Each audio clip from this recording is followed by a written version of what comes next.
The night was unusually quiet in Kensington Palace. The lamps cast a muted glow across the empty corridors, their light reflecting off polished floors and long, lonely stretches.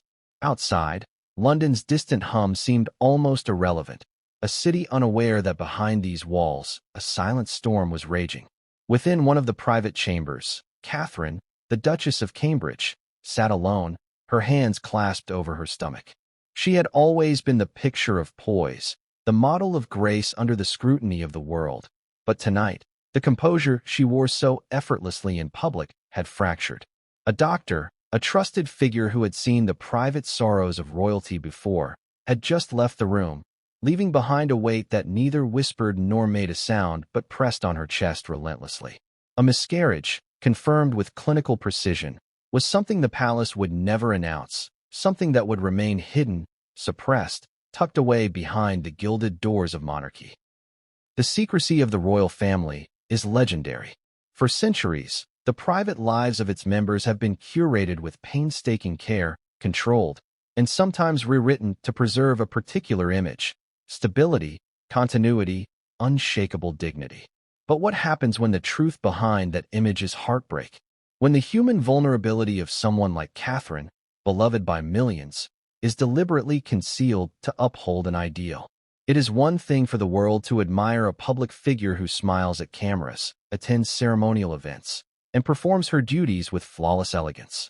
It is quite another for the world to realize that behind those carefully staged appearances lies deep, personal suffering, suffering that the public has no right to witness yet, paradoxically, longs to understand. Before we continue, please hit the like button, subscribe to the channel, and turn on the notification bell for updates. The miscarriage was a deeply private tragedy. Yet, in the years since, whispers began to circulate, fragments of hints and unexplained absences that reporters and royal watchers noticed but could not confirm.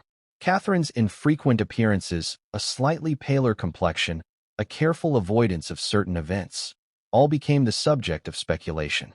But in the palace, those moments were never about mystery or intrigue.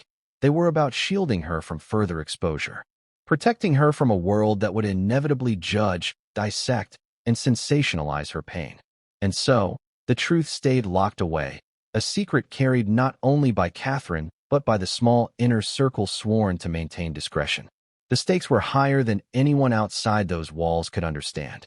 Every public appearance by Catherine was calculated, every smile measured, every gesture scrutinized by the public eye. The pressure to maintain the image of the royal family's unshakable stability was immense. For Prince William, her husband, the struggle was almost unbearable. He had to navigate his own grief while performing the duties of a future king, balancing the need to be supportive in private with the necessity of appearing steadfast in public. His own moments of sorrow were swallowed, shared only in whispers behind closed doors, even with his closest advisors. The emotional landscape was treacherous, a minefield of unspoken rules and invisible expectations. Even the medical professionals involved were caught in a delicate balance. The doctor who confirmed the miscarriage carried a responsibility that extended beyond medical ethics. They were now entwined in the palace's intricate web of secrecy. Any disclosure, even a casual remark, could ripple outward, igniting a media frenzy, reshaping public perception, and potentially causing a scandal the monarchy could ill afford. The decision to come forward, years later, to confirm the truth, was monumental. It was an acknowledgement that the human experience behind the royal image deserved recognition, that grief should not be confined to shadows simply because it occurred within a family that the world idealizes. Yet, for Catherine herself, the private struggle was what mattered most. The loss was not abstract, it was visceral. It was the quiet moments when she allowed herself to cry alone, the nights when she whispered her fears into the darkness, when the responsibilities of her public life collided brutally with the private void left by a child who would never be. In public, she had to smile, to attend engagements, to meet the expectations of a populace who adored her. But in private, she faced a stark reality. Her body had failed her in a deeply personal way, a reality that could not be softened by protocol or palaces. The secrecy of the royal family has always been both protective and suffocating. It shields members from undue public intrusion, but it also demands an extraordinary level of emotional restraint. Catherine's miscarriage was emblematic of this duality. While the world saw her as a symbol of poise and continuity, she was living through one of the most devastating personal experiences possible. And yet, there was an unspoken rule: the world could never know.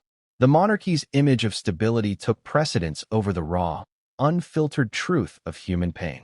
Public curiosity, of course, never wanes. Even without confirmation, the subtle signs were enough to spark speculation. A canceled engagement here, a mysterious absence there. Details that seemed inconsequential at the time now take on profound significance.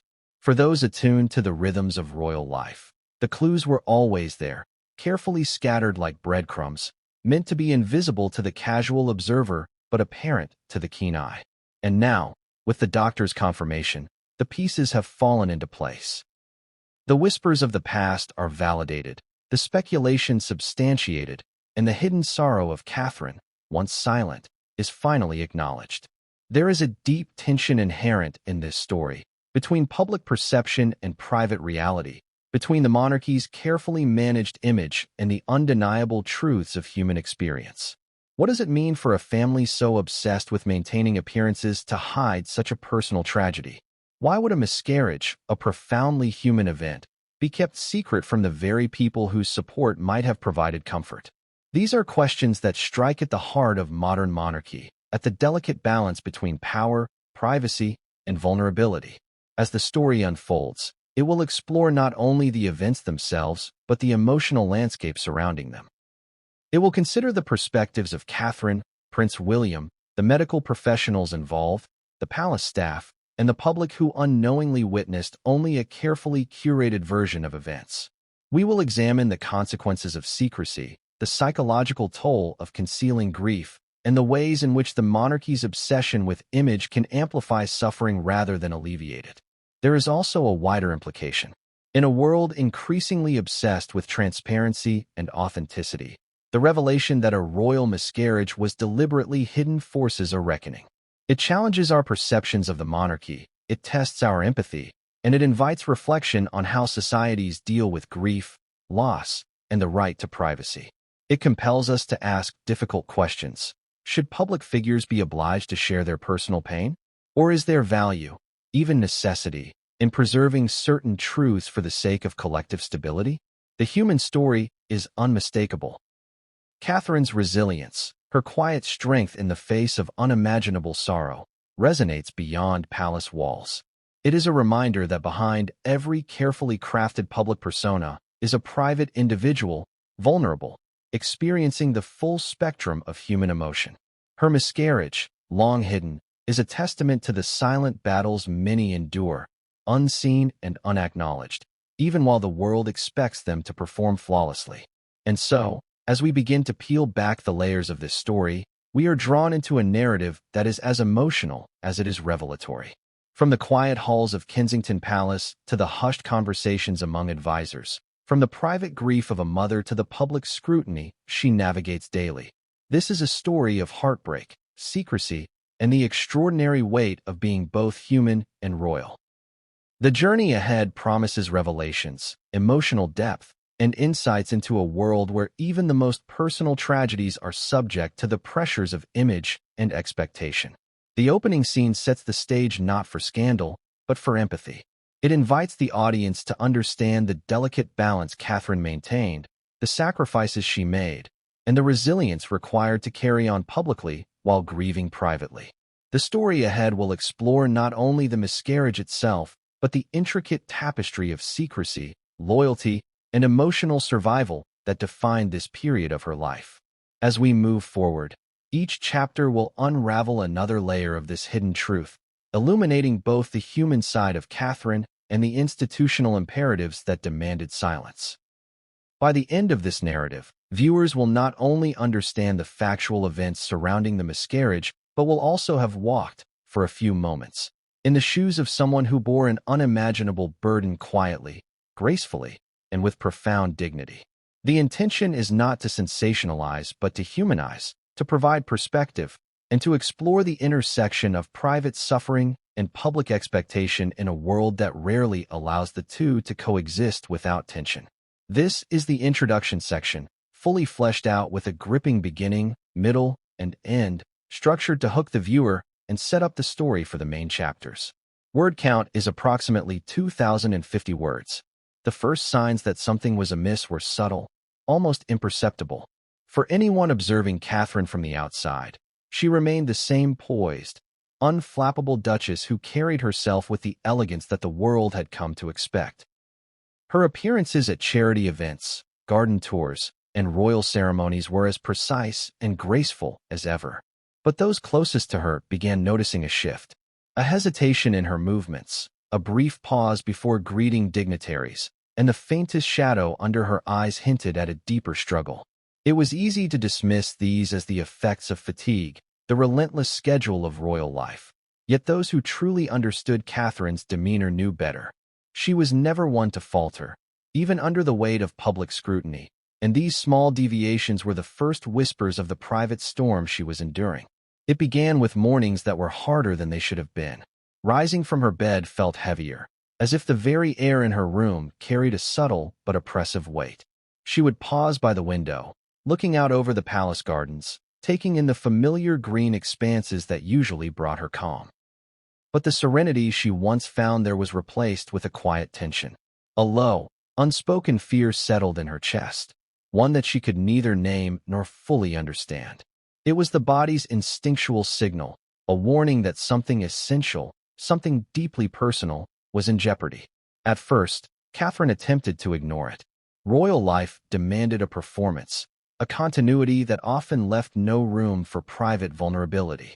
She had learned early in her public role that even a fleeting moment of personal distress, if visible, could be magnified into a narrative the palace did not control.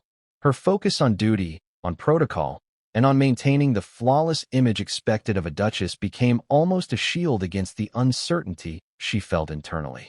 But shields, no matter how strong, cannot hold indefinitely. The subtle signs persisted, growing more pronounced each day, until the point where even the most dedicated attention to appearances could not conceal them. Physically, there were changes she could not ignore. Tiredness that no amount of rest could cure, a persistent nausea that surfaced unpredictably, and sudden, inexplicable waves of pain became her constant companions. Catherine, ever attentive to her health, consulted with her private physician, a doctor with experience handling delicate situations within the royal family. The initial examinations revealed nothing alarming, nothing that would explain the mounting discomfort. Blood pressure and heart rate were within normal ranges. Routine tests indicated no infection or systemic illness. But the unease she felt was undeniable, a deep, bodily knowing that something fundamental was wrong. The palace staff began noticing changes too. Catherine, who was typically punctual and meticulous in her routines, started exhibiting uncharacteristic lapses. She would pause mid-conversation, distracted, staring at nothing for moments that felt to observers like hours. Personal aides noted the occasional tremor in her hands, the unsteady placement of a cup on a table, the slight hesitation before descending a flight of stairs. Each minor anomaly was carefully recorded, discreetly discussed among the inner staff, and interpreted as potential indicators of a more serious underlying issue. Yet, outwardly, Catherine maintained the necessary composure, greeting visitors with a smile and continuing her public duties with an elegance that belied the internal turmoil. Prince William, meanwhile, felt the tension acutely. Though his own responsibilities as a royal and future king required unflinching attention to duty, his instincts as a husband sensed the silent cries beneath Catherine's veneer. He noticed the small changes first, a sigh barely audible, a glance that lingered too long at nothing, a hesitation that was never characteristic of her determined nature. They spoke little at first, bound by an unspoken understanding that the palace walls had ears and that any discussion, however private, could be misconstrued if overheard. And yet, even in silence, William attempted to offer reassurance.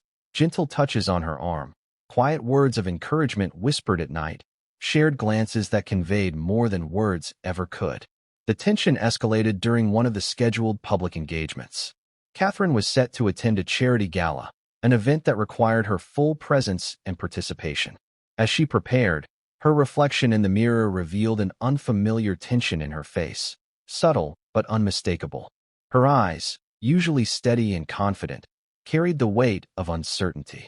The meticulous arrangements of her attire, the careful placement of her hair, and the deliberate precision of her makeup were almost mechanical, as if each movement was designed to reinforce an exterior that no longer felt entirely authentic. And yet, despite the strain, she moved through her obligations with a grace that seemed effortless to onlookers, even as the private storm within her threatened to break through. That evening, the gala unfolded with the usual pomp and ceremony. Catherine shook hands with dignitaries, posed for photographs, and delivered conversations that were polite, measured, and precise. But beneath the surface, she was aware of every twinge of discomfort, every faint pang that hinted at the developing tragedy. It was during the brief moment between engagements, while standing in a quiet corner of the ballroom, that Catherine felt an unmistakable shift. A sharp pain, sudden and consuming, coursed through her abdomen, leaving her momentarily doubled over. The room's bright lights, the clatter of glasses, and the murmur of polite conversation faded from awareness, replaced by the immediate reality of her body signaling that something critical had gone wrong. William was immediately at her side, supporting her silently, shielding her from the attention of onlookers. The palace physician, alerted through discreet channels, arrived quickly. The ensuing examination confirmed the worst. Catherine was experiencing the early stages of a miscarriage. The words, though clinical, carried a gravity that settled into the chest like a physical weight. The world outside the palace walls could not know, could not be told, and yet within that small, enclosed circle, the truth was undeniable. The following days were a blur of medical consultations, whispered conversations, and attempts to manage both physical recovery and emotional processing. Catherine, ever composed, continued to perform her duties where possible, but the careful choreography of appearances could not erase the rawness of grief. The emotional toll was immense. She oscillated between moments of private despair and the necessity of public engagement, each day a balancing act between personal vulnerability and royal expectation. The palace, recognizing the potential impact on public perception, issued no statement. The world would remain unaware, speculating only on minor absences and the occasional postponement of engagements.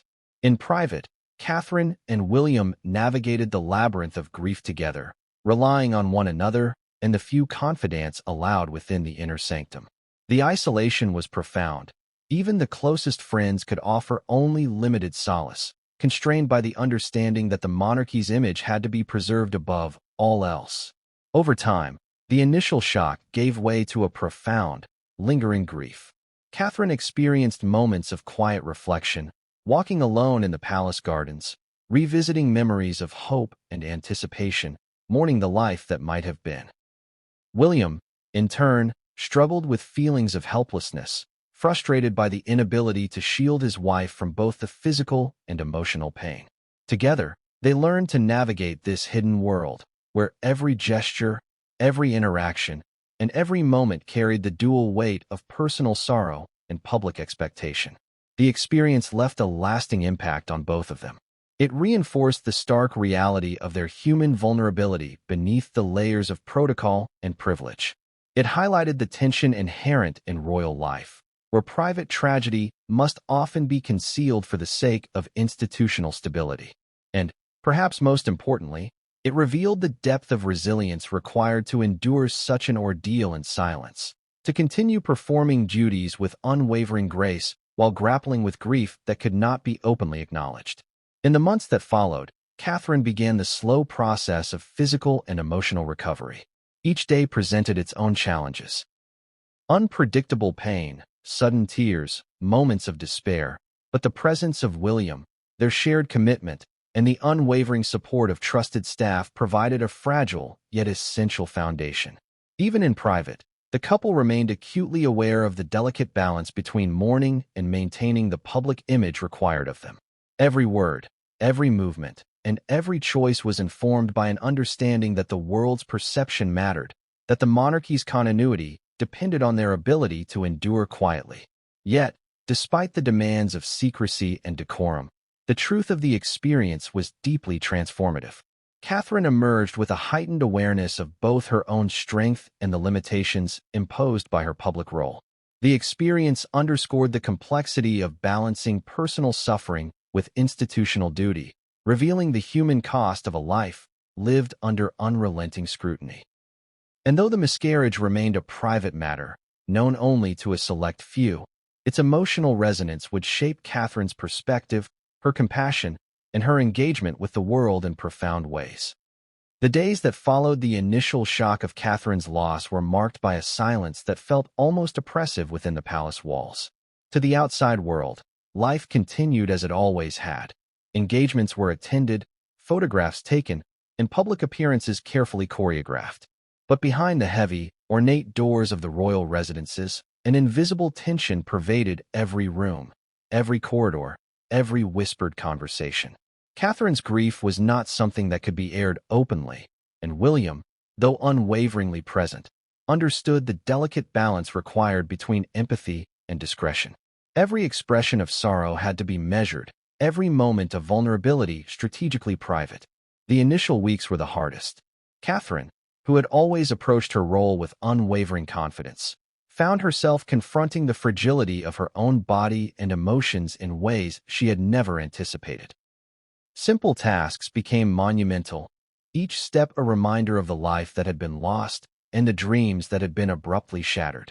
She withdrew into the private chambers of her home more frequently, sometimes spending hours wandering the familiar halls, her thoughts consumed by what had been taken from her. The palace staff, attuned to her rhythms, observed with quiet concern but spoke sparingly, respecting the unspoken boundaries of her grief. William, ever vigilant, adjusted his own routines to provide support. His presence was constant but unobtrusive, small gestures that spoke volumes without drawing attention. He would leave notes in her private study, offering reassurance, or quietly ensure that her favorite teas were prepared exactly as she liked.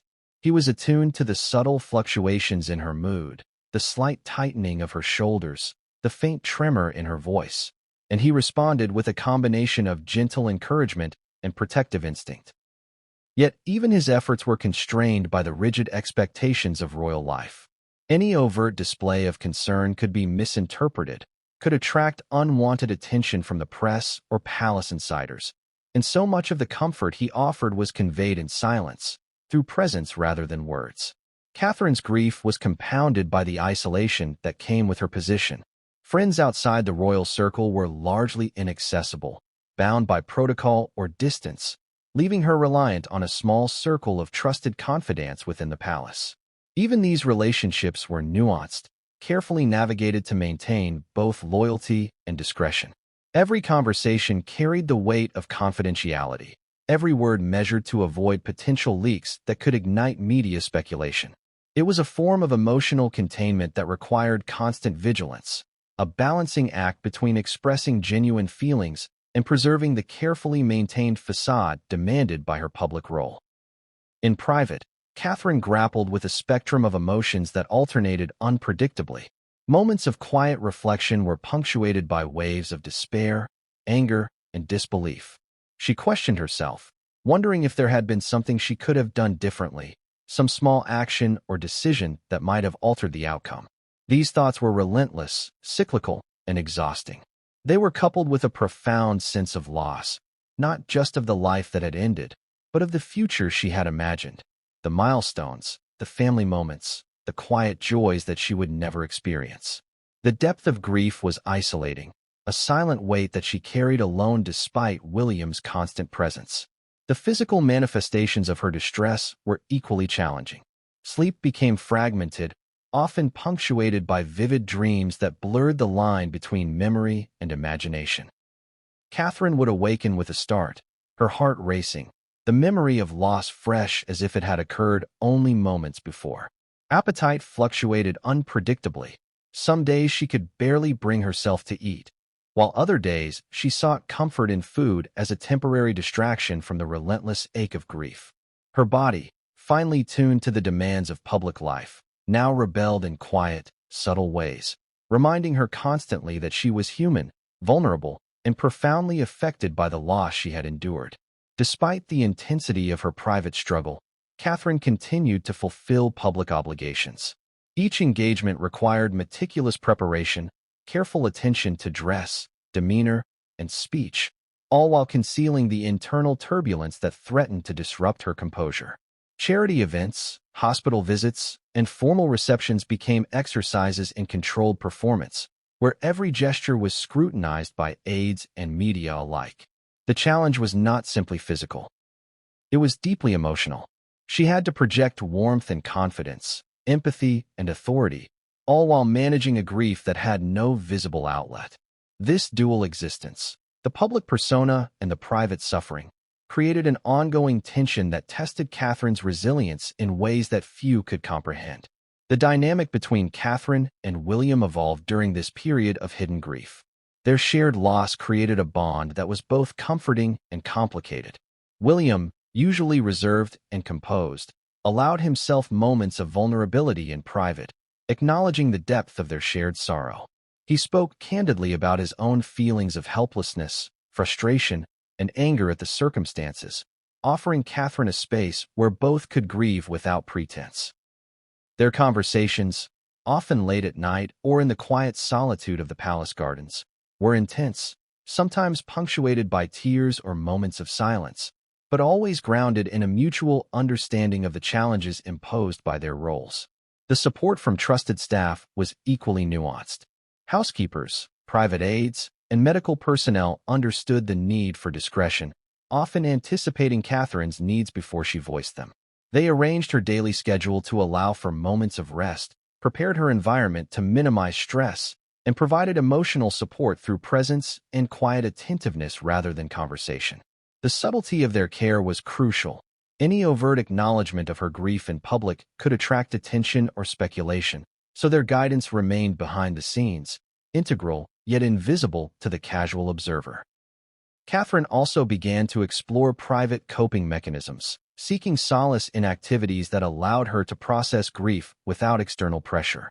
Long walks in the palace gardens became essential, each step an opportunity to confront and release the weight she carried. She found herself drawn to quiet moments of reflection, journaling thoughts and emotions in a way that preserved her privacy while providing a structured outlet for emotional processing. These practices were deeply personal, a necessary counterbalance to the relentless demands of royal life that often left little space for individual reflection. Gradually, Catherine began to emerge from the immediate intensity of grief, though the healing process was neither linear nor predictable. She encountered days where sorrow returned with full force, triggered by a memory, a photograph, or a fleeting thought. Each resurgence of emotion required careful navigation, a recalibration of both internal resilience and external composure. William remained a steadfast partner, offering stability, understanding, and the quiet affirmation that she was not alone. Their bond, tested by loss, became stronger in its resilience, rooted in shared experience and mutual commitment to one another. The experience also altered Catherine's perspective on her role within the monarchy. The intimacy of grief, experienced in private yet under the constant shadow of public expectation, deepened her empathy and understanding for others facing unseen struggles. She began to engage with charities and initiatives related to loss, grief counseling, and mental health with renewed purpose, bringing a personal authenticity to her work that resonated with those she sought to support. Her public appearances, while carefully managed, began to reflect a deeper emotional intelligence, a recognition that vulnerability could be both quietly present and profoundly impactful without compromising dignity or responsibility. In time, Catherine's personal growth was evident not only in her public engagement, but in her private demeanor. The once overwhelming weight of grief became a tempered, though still present, awareness, a reminder of resilience and the enduring strength found in shared love and support. She demonstrated an ability to navigate the delicate interplay between personal vulnerability and public expectation, showing that even within the confines of royal life, human emotion could be acknowledged, processed, and ultimately integrated into a broader narrative of strength and purpose. Yet, the impact of the experience lingered, subtle but unmissable. Catherine's interactions with family, staff, and the public carried an undercurrent of depth shaped by loss. Every smile, every gesture, and every carefully crafted word was infused with a new awareness of fragility and perseverance. She had confronted the most intimate challenges of life under the unyielding gaze of expectation and emerged not diminished, but fortified. Her empathy expanded, her resolve strengthened, and her understanding of human resilience irrevocably deepened. Even as the months progressed and life returned to its public rhythm, the hidden struggle remained a quiet, defining presence.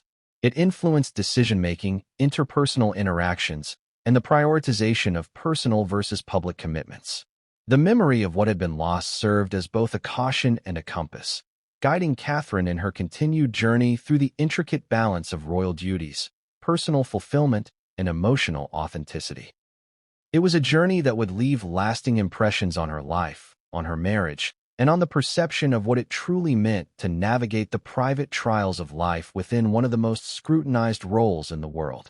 The strain of public scrutiny during this period was unlike anything Catherine had experienced before, and that is saying something for a woman who had already weathered over a decade of relentless media attention.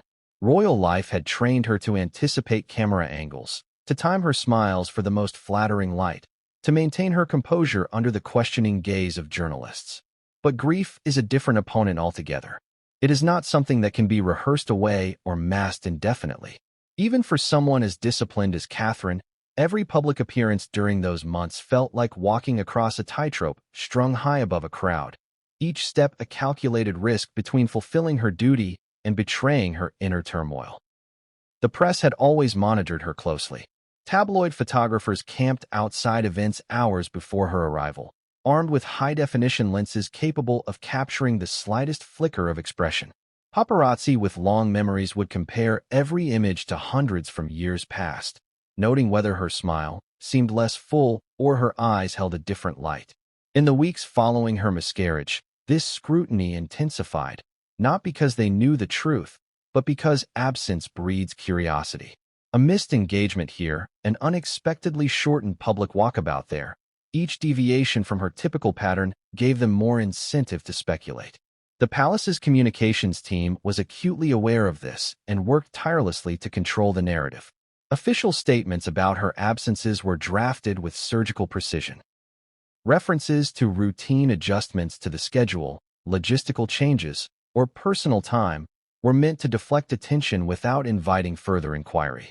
Every word was weighed not only for its immediate effect, but for how it might read in headlines around the world. It was a strategy honed over generations. Say as little as possible, but say it well enough that the public feels reassured rather than suspicious. Yet Catherine herself bore the heavier part of the burden. She knew that when she stepped into a room, she wasn't simply greeting guests or engaging with charitable causes. She was being studied, analyzed in real time. A momentary lapse in energy could be interpreted as arrogance. A slightly delayed response to a question might be seen as disinterest. And a single image, taken mid-blink, could be spun into a narrative of exhaustion, marital strain, or worse. The pressure to perform convincingly was constant, and in her fragile emotional state, it took more energy than she would ever admit publicly.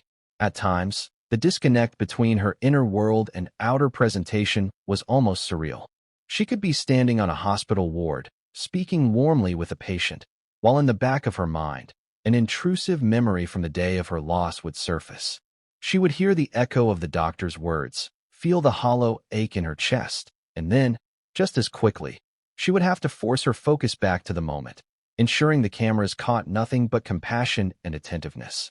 This ability to compartmentalize, though essential, was draining in ways that few could understand. William shared her concern about the heightened scrutiny.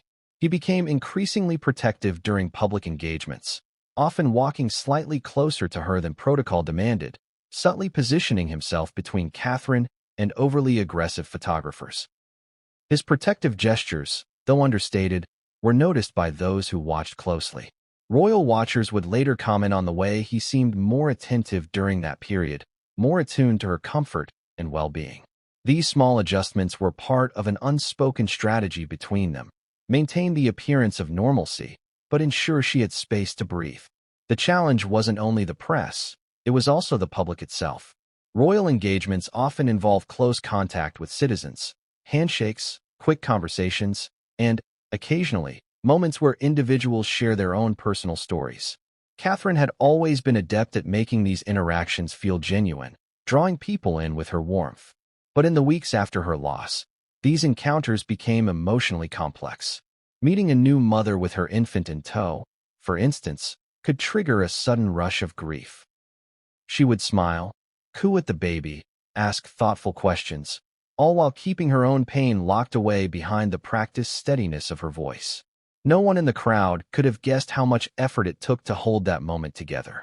The communications team sometimes overcompensated, arranging engagements they believed would project strength and stability. They leaned toward high-profile charity events, gala dinners, and patronage visits where Catherine's presence would be widely photographed and praised. It was an understandable tactic, but it left her with little space to process her grief privately. Even on days when she felt the emotional weight was too much, she pressed forward, understanding that any last-minute cancellation could fuel rumors the palace was desperate to avoid. It was in this climate of relentless observation that Catherine began to feel the first real cracks in her carefully maintained composure. One evening, at a formal reception for a diplomatic delegation, she stood beside William in the receiving line, greeting guests one by one. The event was long, the air in the room warm, and the constant stream of polite conversation began to blur together. Then, in the middle of a handshake, a guest made a light-hearted comment about how healthy she looked, an innocuous remark to anyone else, but one that struck her like a blow. For a split second, she felt her face falter. She caught herself instantly, replacing the reaction with a polite laugh, but the sting lingered long after the evening was over. These moments of emotional vulnerability were rare in public, but they served as stark reminders of the gap between her reality and the perception others had of her. To the world, she was still the smiling, composed Duchess of Cambridge, the embodiment of stability.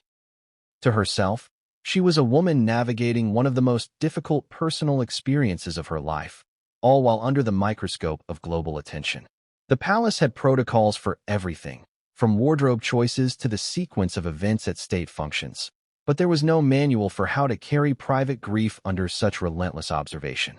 Catherine adapted as best she could, finding small ways to protect herself emotionally.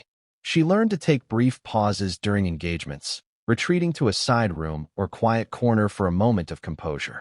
She relied more heavily on trusted staff to filter her schedule, spacing out events to allow time for recovery. These adjustments, while minor to outsiders, were essential for maintaining her strength. The media, oblivious to the reality, began spinning their own narratives during this period. Some publications speculated that Catherine was reducing her workload in preparation for another pregnancy. Others suggested she was stepping back to focus on her children or to support William in his increasing royal duties. None of them came close to the truth, yet their speculations served an unintended purpose. It created a cloud of misinformation that shielded the real story from public view. In moments of rare candor with William, Catherine confessed how exhausting it was to live in this dual reality. She described the sensation of walking into a room knowing every smile, every glance, and every movement would be dissected by strangers. William listened, offering reassurance, but knowing he could not change the nature of the role they both inhabited. Their conversations often circled back to the same conclusion: they had to endure, not just for themselves, but for the stability of the institution they represented. There were, however, fleeting moments when Catherine's authentic self could shine through without fear. Visits to certain charities, especially those focused on children's health or mental well-being, gave her a space to connect deeply with people who had faced their own losses. These interactions, though emotionally charged, felt safe in a way public galas did not. She could listen to their stories, offer comfort, and, in doing so, feel a measure of healing herself. In these moments, she found a quiet strength, a reminder that grief, while deeply personal, could also be a bridge of understanding between people from vastly different worlds. Still, the public scrutiny was unrelenting.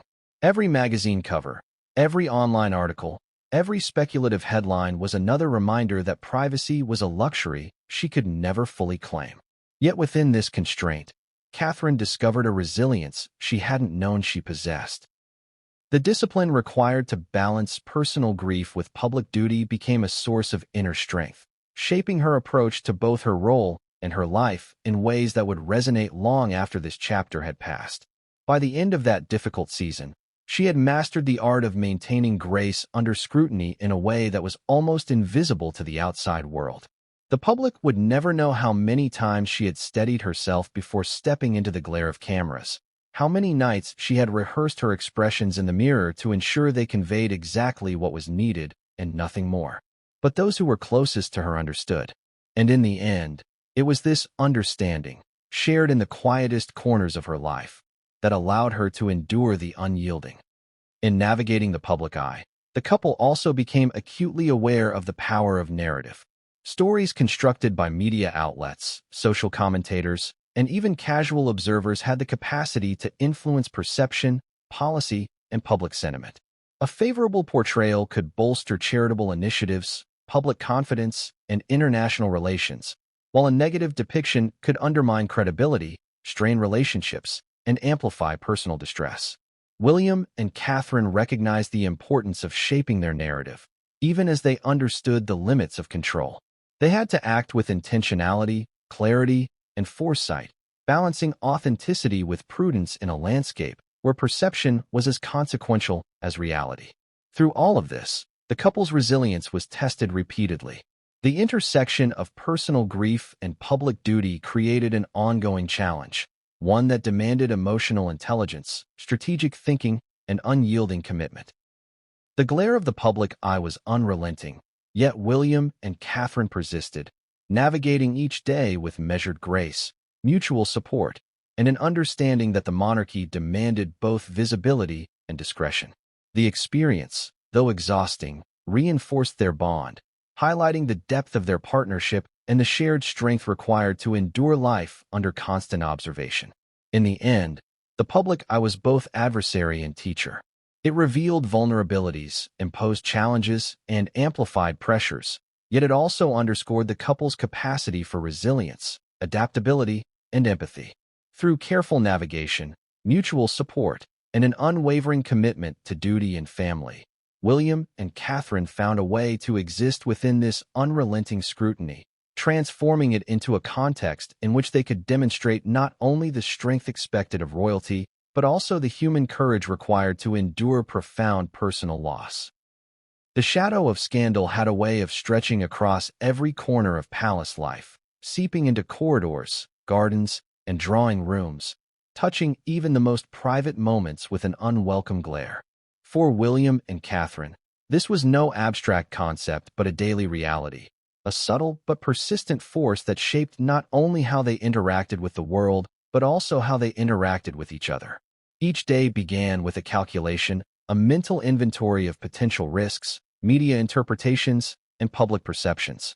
What might appear to an outsider as a normal morning routine, a cup of tea shared in silence, a brief walk through the palace grounds, a simple conversation in a sunlit room, was in reality laden with caution, awareness, and invisible walls designed to protect against unwanted exposure.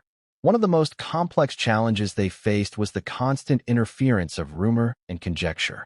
Even the most innocuous events, an unplanned smile, a delayed response, a subtle sigh, could be reframed as evidence of discord or personal struggle.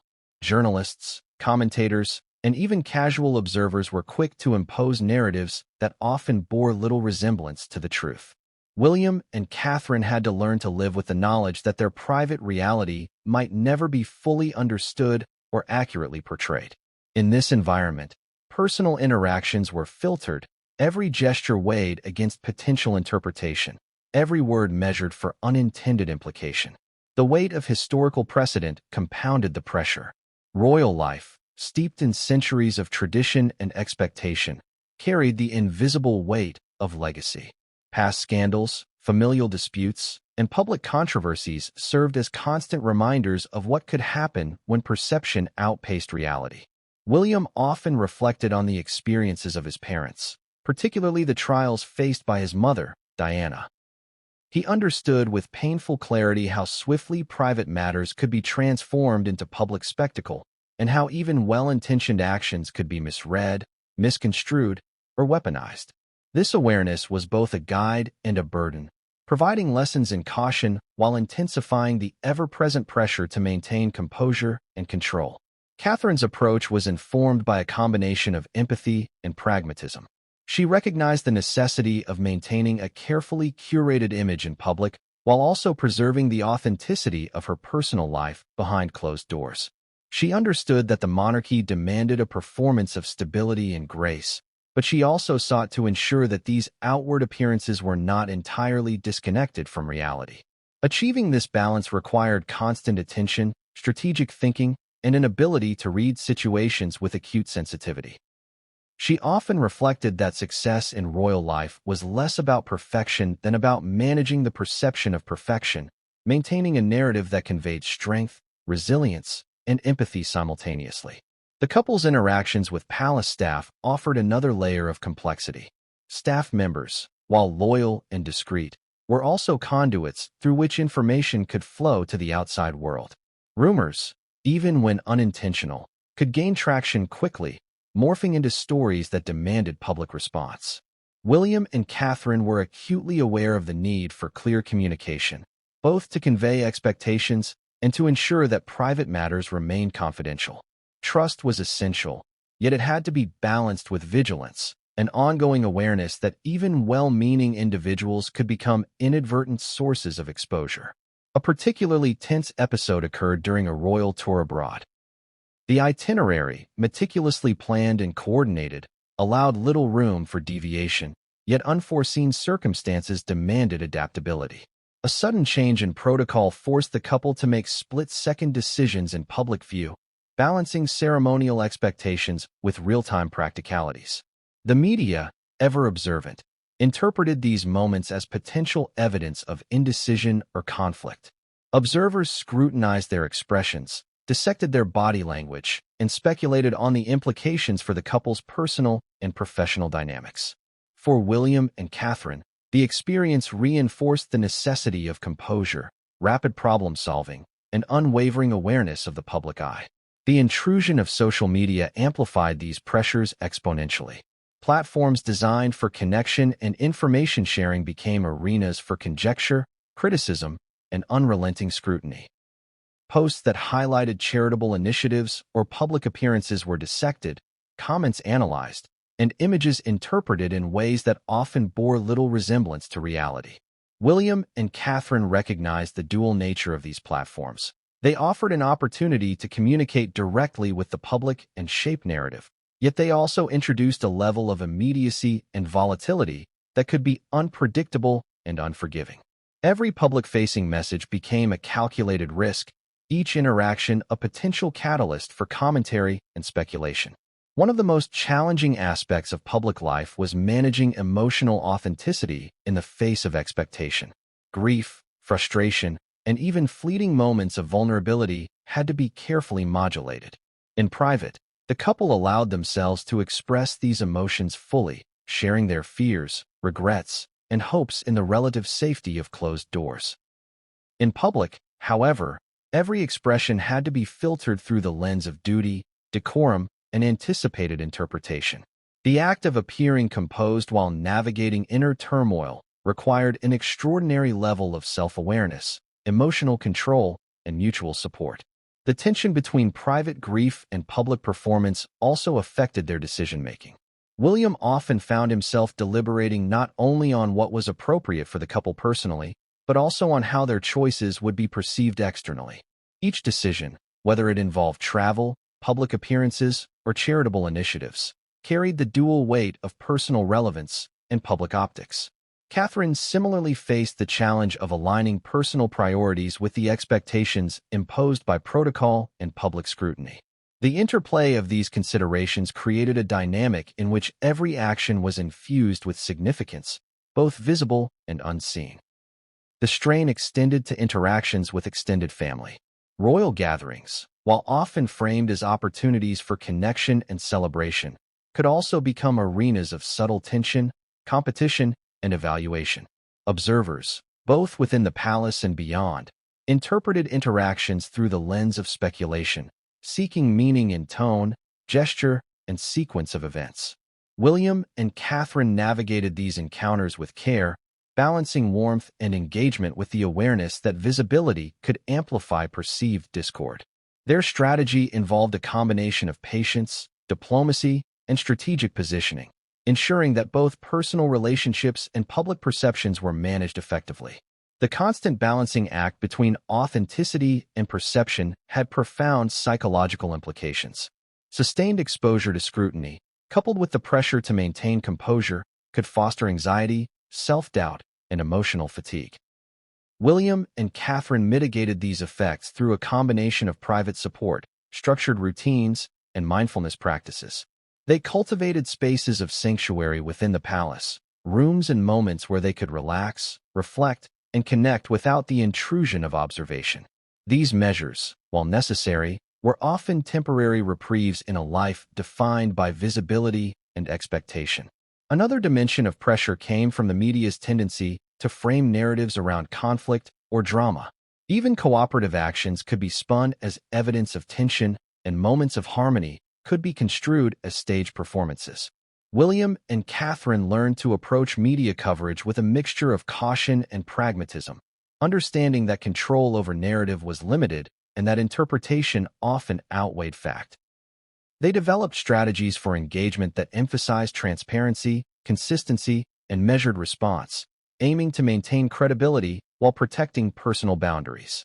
In navigating this environment, the couple became increasingly adept at nonverbal communication. Subtle gestures, such as a reassuring touch on the arm, a shared glance, or a quiet nod, became essential tools for conveying support, reassurance, and mutual understanding. These interactions, often unnoticed by the public, provided critical emotional reinforcement, allowing the couple to sustain resilience in the face of ongoing scrutiny. Each gesture was deliberate, meaningful, and protective, serving as both communication and defense in a world where words and actions were perpetually analyzed. The challenges extended to ceremonial obligations, which demanded strict adherence to protocol and attention to detail.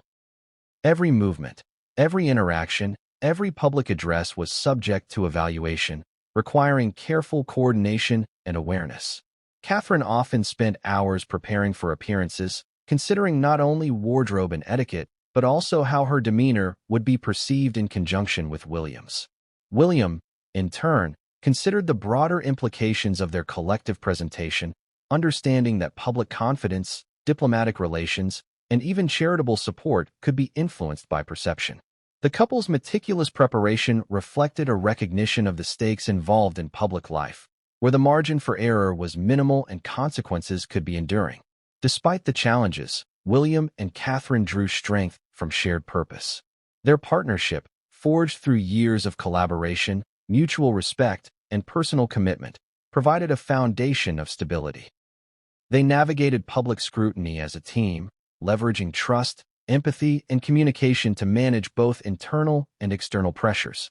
This solidarity allowed them to face the relentless glare of media, public expectation, and protocol with a level of composure and resilience that would have been impossible individually.